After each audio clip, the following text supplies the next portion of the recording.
Topic নিয়ে হাজির হয়েছে, সেটা হলো ভিডিও এডিটিংয়ের সময় যে ওয়াটারমার্ক থাকলে ফেসবুকে কী ধরনের সমস্যায় পড়তে হয়, এসব বিষয় নিয়ে আলোচনা করব। আশা করি ভিডিওটি কোনো প্রকার স্কিপ না করে শেষ পর্যন্ত কন্টিনিউ করুন। আর যারা নতুন আছেন, যদি সম্ভব একটা ফলো দিয়ে পাশে থাকবে।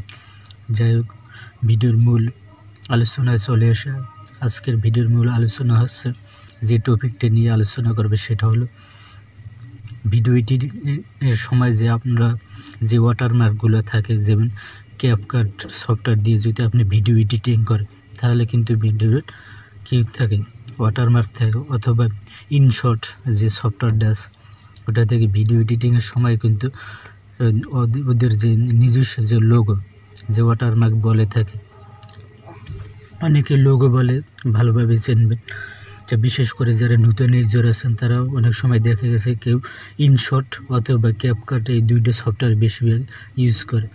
অথবা কানমাস্টারও আছে, যেটা দিয়ে মানে ভিডিও এডিটিং করতে স্বাচ্ছন্দ্য বোধ করে। তাই যেটা দিয়ে আপনি ভিডিও এডিটিং করুন না কেন, ভিডিও এডিটিংয়ের সময় আপনাকে খেয়াল রাখতে হবে যে ওই সফটওয়্যারের লোগো বা ওয়াটারমার্ক আছে কিনা, সেটা 100% শিওর হয়ে তারপর আপনার ওই ভিডিওটা সেভ করবেন। কারণ এইটা যদি আপনার ওয়াটারমার্কটা যদি থেকে যায় ভিডিওতে অথবা ফটোতে, তাহলে আপনি ওই ভিডিওটা যদি আপনি ফেসবুক পেজ বা প্রোফাইল যেটাতে আপলোড করেন, যদি ওয়াটারমার্কটা থেকে যায়, ওইটা কিন্তু ফেসবুক কিন্তু ইস্যু হিসেবে ধরে ফেলবে।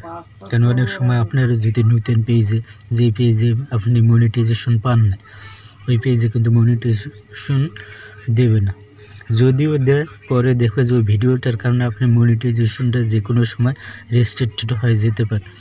এর থেকে এই জন্য আপনাদেরকে পরামর্শ দেওয়া, যারা নতুন ইউজার আছেন, যারা জানেন না, আর যারা পুরাতন আছেন তারা তো অবশ্যই জানেন বিষয়, তাদের তো কিছু বলার নেই।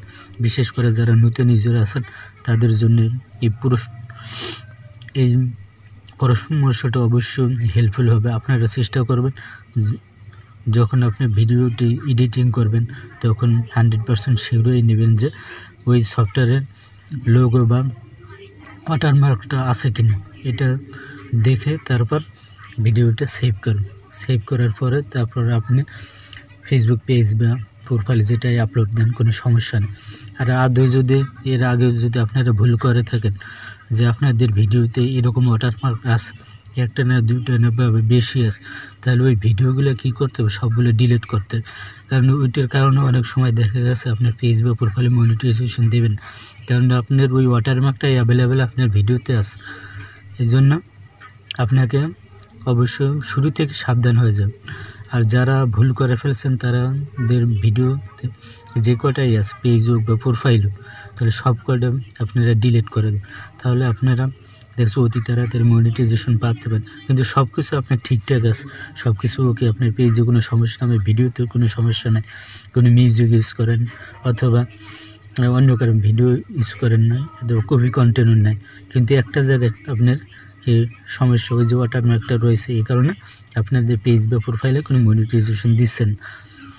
এটা ধরে নেবেন, যদি আপনার পেজ বা প্রোফাইলে যদি থেকে থাকে এরকম, অবশ্যই ডিলিট করে ফেলেন এবং নিজের পেজটাকে সেভ করেন। তো আশা করি ভিডিওটি আজকে এই পর্যন্ত। ভিডিওটা বেশি বড় করবো না, তবে আবার নেক্সট কোনো টপিক নিয়ে আবার হাজির হচ্ছে অন্য কোনো ভিডিওতে। ততক্ষণ সবাই ভালো থাকবে। খুদা হাফেজ।